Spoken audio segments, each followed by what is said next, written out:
The way he looked at me that night awakened something I had long buried beneath years of neglect and loneliness. His gaze was not accidental, nor was it innocent. It was a look that spoke to my emptiness, a quiet invitation to feel alive again. I remember standing by the kitchen counter, the glow of the evening light soft against my skin, and for the first time in so many years, I felt seen. That single look became the spark that burned everything I once believed was sacred. Before I continue, I want to take a moment to appreciate every one of you for being here. To all our returning viewers, thank you for staying with us through every story. And to those who are new, I am truly grateful that you clicked on this one. If you have not yet subscribed, I cannot wait for you to do so. It is your support that keeps this channel alive and your engagement that fuels the stories we share. Please, do not forget to share your thoughts in the comments below once you finish this chapter. I would love to hear what you think. Now, let me take you back to where it all began. My name is Claire Thompson, and this story takes place in a quiet neighborhood just outside San Diego, California. I was 38 years old, married to Michael Thompson, a 52-year-old architect whose life revolved around blueprints, deadlines, and clients that always needed him more than I did. When we first met, he was charming and passionate. He loved my laughter, my ideas, and the way I believed in him when no one else did. But as the years rolled by, his affection faded into routine. The warmth in his touch was replaced by polite distance, and his once lively conversations turned into nods over silent dinners. We had been trying to conceive for years. I wanted a family more than anything, but month after month, disappointment filled the spaces between us. At first, he would comfort me, hold me close, and tell me that we would try again. But after a while, he stopped trying altogether. His touch disappeared. His eyes drifted away. I began to wonder if I was the problem, or if he simply did not want me anymore. Then came the night he told me, almost carelessly, that maybe I should see a specialist. I remember sitting there, staring at the flickering television, his words cutting deeper than he would ever understand. The next morning, I booked a doctor's appointment. I needed to know if something was wrong with me. But the results came back clear. It was not me. I did not confront him, but I began to suspect something he would never admit aloud, that he was the one struggling, that perhaps he was no longer capable of giving me what I longed for. I told myself it did not matter, that love was more than physical connection, but deep down, I felt like a ghost living beside a man who could no longer see me. Then Ethan moved in. He was Michael's son from his first marriage, a young man of 25 with a quiet confidence that reminded me of the way his father used to be. He had recently lost his job and needed a place to stay for a few months. I welcomed him without hesitation, though I did not realize then how his presence would unravel the fragile balance of my life. Ethan was polite, reserved, and respectful. He helped with groceries, fixed the leaky faucet, and sometimes joined me for coffee in the mornings when Michael was already gone to work. At first, he felt like family. But with each passing day, our conversations grew longer and our silences grew heavier. He asked about my dreams, about what I wanted from life, and no one had asked me that in years. It started innocently, a laugh here, a shared glance there, but loneliness has a way of blurring lines you thought could never fade. There was one evening when the power went out during a storm. Michael was stuck at the office, and Ethan and I sat in the living room, lit only by the soft glow of candlelight. We talked about everything, life, fear, the emptiness we both felt. When his hand brushed against mine, I felt a spark that terrified me. I pulled away, pretending it was accidental, but the moment lingered in the air long after the thunder had passed. From that night, something shifted. I began to notice him in ways I should not have. The way his voice deepened when he laughed. The way he looked at me when he thought I was not paying attention. The warmth of his presence filled the cold spaces Michael had left behind. Every instinct in me screamed that it was wrong, but the heart does not follow logic, it follows the echo of what it craves. Weeks turned into months, and Michael grew even more distant. He started spending nights at the office, coming home only to shower and leave again. When I asked him why he had become so detached, he simply said, "You deserve better than what I can give." Those words haunted me. It was as if he had silently confessed that my suspicions were true, that he was no longer capable of being the man I needed him to be. That was the night everything inside me began to crumble. I looked in the mirror and saw a woman fading away, her reflection clouded by years of unmet desire and unspoken pain. And then I saw Ethan, strong, alive, present. I hated myself for the thoughts that crept into my mind, but I could not stop them. They whispered to me in the dark, telling me that maybe, just maybe, I still deserved to feel alive. I remember the first time he hugged me. It was not meant to be anything more than comfort. I had been crying, overwhelmed by the emptiness of my marriage, and he simply wrapped his arms around me. But when he held me, something inside me broke loose. It was not lust that consumed me first, it was relief. Relief that someone could still make me feel safe. That someone could still make me feel wanted. That hug lingered longer than it should have. And though we did not speak of it, we both knew something had changed. From that day on, my guilt became my shadow. I tried to avoid him, tried to bury myself in chores and distractions, but fate has a way of testing the weak. Michael left for a work trip one weekend, and the house felt heavier than usual. I could hear Ethan's footsteps in the hallway, could feel the air between us thicken with words we dared not speak. When our eyes finally met, there was no going back. It was as if every unspoken emotion, every denied desire, had been waiting for that single moment to surface. I will not tell you that it was love, it was not. It was something darker, something born of need and loneliness. In his arms, I found what I had been starved of for years, but in the same breath, I lost the woman I once was. I crossed a line that night, and though the world outside remained silent, something inside me screamed.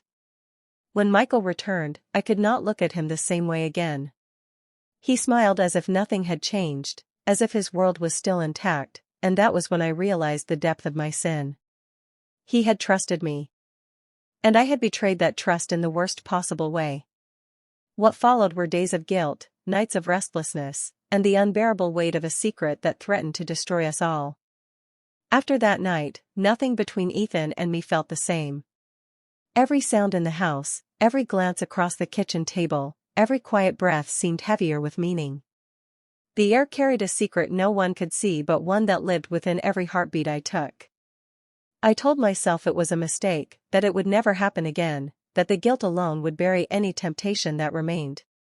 But secrets have a way of whispering back to you, especially when the silence of your marriage grows louder than your conscience. Michael had begun traveling more often. He said his new project demanded his full attention. I would watch him pack his briefcase, kiss my cheek out of habit, and disappear for days. The absence no longer hurt the way it once did. It had turned into something I expected, something routine. Yet the hollowness that followed his departures became the very space where temptation thrived. Ethan stayed. He spent most of his days looking for new work, helping around the house, and keeping me company during the long, empty evenings. We tried to act normal, but our conversations carried a nervous energy, a tension that grew harder to ignore. Sometimes I would catch him staring, and he would look away too quickly. Sometimes I found myself doing the same. It was a dance of restraint, one we both knew would eventually collapse beneath the weight of our desires. One afternoon, I walked into the living room and found him fixing the window blinds. The sunlight poured in and framed him like a confession I could not unsee. His shirt clung to his back, and for a moment, I stood there, watching, ashamed of the thoughts that crossed my mind. When he turned around and saw me, his eyes softened. "You have been quiet lately," he said. His voice was calm, but there was something behind it, something careful and searching. I wanted to tell him that silence was safer than the truth. Instead, I smiled and told him I was fine. But I was not fine. I was breaking. That evening, as the sky dimmed into shades of crimson and violet, I sat on the porch with a glass of wine. Ethan joined me, sitting a few feet away. Neither of us spoke for a long time. The crickets hummed, the air was warm, and for a brief moment, the world felt peaceful. Then he said quietly, "Do you ever feel invisible?" The question struck me in ways I could not describe. I turned to look at him, and for the first time I saw the vulnerability behind his calm. "Every day," I whispered. He nodded, staring into the distance, and said, "Sometimes I wonder what it feels like to be truly seen. To be wanted." That sentence shattered what little resistance I had left. Without thinking, I reached for his hand. The touch was innocent at first, but when our fingers intertwined, it felt as if time had stopped. It was not lust that filled the space between us, it was recognition. Two people, both broken in different ways, seeking warmth in each other's loneliness. I withdrew my hand almost immediately, panic rushing through me. I stood and walked inside, my heart racing. I told myself I would end this, that I would keep my distance, that I would fix what was left of my marriage before everything collapsed. But the truth was, I had already stepped too far over the line to return unchanged. A week later, Michael called from New York. He told me the project might extend, that he would be gone for another month. I should have felt relieved to have time alone to clear my head, but instead, I felt something darker, a dangerous sense of freedom. Without his presence, the walls that had once held my guilt began to crumble. Ethan and I slipped deeper into a rhythm of unspoken closeness. He made breakfast, I laughed more than I should have. He sat beside me during movies, our shoulders brushing ever so slightly. At night, I would lie awake, listening for his footsteps, wondering if he was awake too. The house, once quiet and cold, now felt alive, pulsing with an energy that both terrified and thrilled me. One evening, as rain tapped gently against the windows, I was washing dishes when I heard him behind me. I turned to find him standing in the doorway, watching me in silence. "You should not look at me that way," I said softly. He stepped closer, his expression conflicted. "Then tell me to stop." But I did not. Because the truth was, I did not want him to. It happened again, not out of passion alone, but out of loneliness, grief, and the desperate need to feel connected to something real. Every touch felt like both salvation and destruction. And when it was over, I sat there in silence, tears blurring my vision. Ethan reached out, trying to comfort me, but I pulled away. "This cannot happen again," I whispered. He nodded, though we both knew it was a lie. Days turned into weeks. I carried on as if life was normal. I cooked Michael's favorite meals, sent him pictures of our garden, and pretended to be the devoted wife waiting for her husband's return. But deep down, I knew that I had crossed into a place where no apology could save me. I began to notice small changes in myself, nervous habits, sleepless nights, a constant sense of dread that hovered over me like a shadow. The guilt was suffocating, but the pull toward Ethan was stronger than I wanted to admit. One morning, I woke up feeling nauseous. I brushed it off as stress, but when the days passed and the feeling lingered, fear crept in. I bought a test, hid it beneath layers of tissue in the trash, and stared at the result in disbelief. My hands trembled as I sank to the floor. I told myself it could not be real, that there must be another explanation, but my body knew the truth before my mind could accept it. I was pregnant. The thought paralyzed me. I sat in the bathroom for what felt like hours, trying to decide what to do, who to tell, or if I could even live with the truth. My husband believed he was incapable of fathering a child. If he discovered this, what would he think? What would he do? My mind spiraled between panic and denial. I told no one. Not even Ethan. Not yet. That evening, I sat across from him at the dining table. He noticed something was wrong and asked if I was feeling unwell. I forced a smile and said I was just tired. But as I looked into his eyes, I realized that the secret growing inside me would soon destroy us both. The walls I had built around my sin were beginning to crack. Michael returned unexpectedly that same week. He walked through the door with flowers in hand, smiling, telling me how much he had missed home. My heart nearly stopped. The universe had brought him back too soon. The scent of guilt lingered in the air, but he did not notice. At least not yet. That night, as he held me for the first time in months, I felt my entire world crumble inside. The man I had once loved stood before me, unaware that everything between us had changed forever. He whispered that he wanted to try again, that he missed me, that he wanted to fix us. And all I could do was nod, tears burning behind my eyes. The days that followed became unbearable. Ethan avoided me, perhaps out of guilt or fear. I could see it in his eyes. He wanted to speak, but words would not come. Every moment felt like the calm before a storm, and I knew it was only a matter of time before the truth surfaced. The weight of my choices had become too heavy to hide. Then one evening, as I folded laundry in our bedroom, I heard Michael's voice from the study. It was low, tense, uncertain. I stepped closer to the door and froze when I realized he was on the phone with someone from the clinic. "Yes," he said. "I just want to confirm the results again." "You are certain there is no possibility?" A long pause followed. Then I heard the words that made my knees weaken. "I see. So there is no chance I could father a child." The phone clicked. Silence filled the hallway. My heart pounded so hard I thought it might burst. In that single moment, I knew he knew nothing yet, but fate had begun to close in. After that night, nothing between Ethan and me felt the same. Every sound in the house, every glance across the kitchen table, every quiet breath seemed heavier with meaning. The air carried a secret no one could see but one that lived within every heartbeat I took. I told myself it was a mistake, that it would never happen again, that the guilt alone would bury any temptation that remained. But secrets have a way of whispering back to you, especially when the silence of your marriage grows louder than your conscience. Michael had begun traveling more often. He said his new project demanded his full attention. I would watch him pack his briefcase, kiss my cheek out of habit, and disappear for days. The absence no longer hurt the way it once did. It had turned into something I expected, something routine. Yet the hollowness that followed his departures became the very space where temptation thrived. Ethan stayed. He spent most of his days looking for new work, helping around the house, and keeping me company during the long, empty evenings. We tried to act normal, but our conversations carried a nervous energy, a tension that grew harder to ignore. Sometimes I would catch him staring, and he would look away too quickly.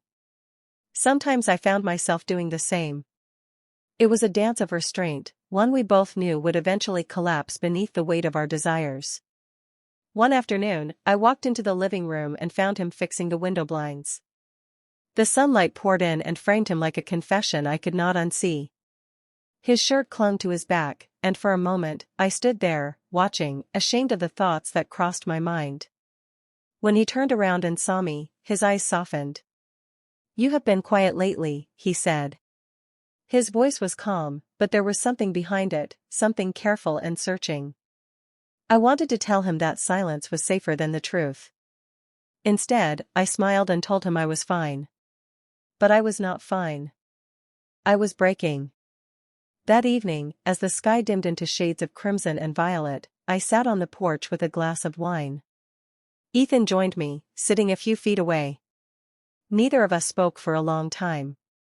The crickets hummed, the air was warm, and for a brief moment, the world felt peaceful. Then he said quietly, "Do you ever feel invisible?"